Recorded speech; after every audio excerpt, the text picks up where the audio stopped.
শোনাব শ্রীমদ্ ভগবদ গীতার সাংখ্যযোগের 10 নম্বর শ্লোকটি। তাতে বলা হয়েছে, তম বাচ ঋষিকেশ প্রহসন্নিব ভারত সেনায়রু ভয়মর্ধে বিষিদন্তমিদং বচ। হে ভারত, অনুবাদ করে বলা হয়েছে, হে ভারত, সেই সময় স্মিত হেসে শ্রীকৃষ্ণ উভয় পক্ষের সৈন্যদের মাঝখানে বিষাদগ্রস্ত অর্জুনকে এই কথা বলেন, আর তার তাৎপর্য ব্যাখ্যা করা হয়েছে। দুই অন্তরঙ্গ বন্ধু ঋষিকেশ এবং গুড়াকেশের মধ্যে কথোপকথন হচ্ছিল।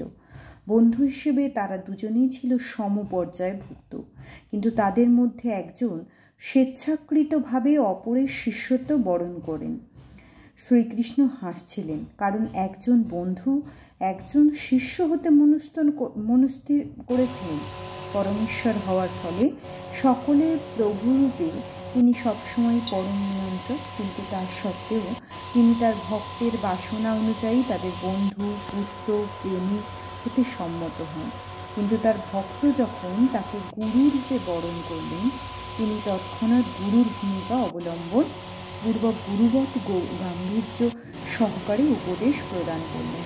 এখন আমরা দেখতে পাই, গুরু শিষ্যের মধ্যে কথোপকথন হয়েছিল প্রকাশ্যভাবে যুদ্ধের দুই সেনাবাহিনীর মাঝখানে, যার ফলে সেই কথা শ্রবণ করে সকলেই লাভবান হতে পেরেছিল।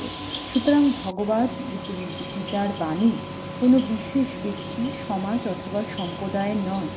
এই বাণী সকলের জন্য, শত্রু মিত্র নির্বিশেষে সকলেই তা শ্রবণ করার জন্য সমানভাবে অধিকারী।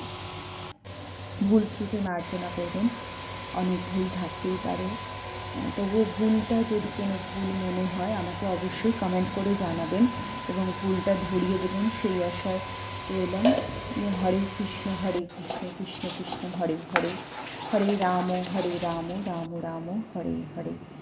ধন্যবাদ আপনারা এইভাবে আমার পাশে রয়েছেন বলে, এবং কীরকম লাগছে সেটা জানার আগ্রহ রইল। শ্রীমদ্ ভগবদ গীতার এই পাঠ আপনাদেরকে কতটা আমার মতো মানসিক শান্তি দিতে পেরেছে যে কোনো পরিস্থিতিতে।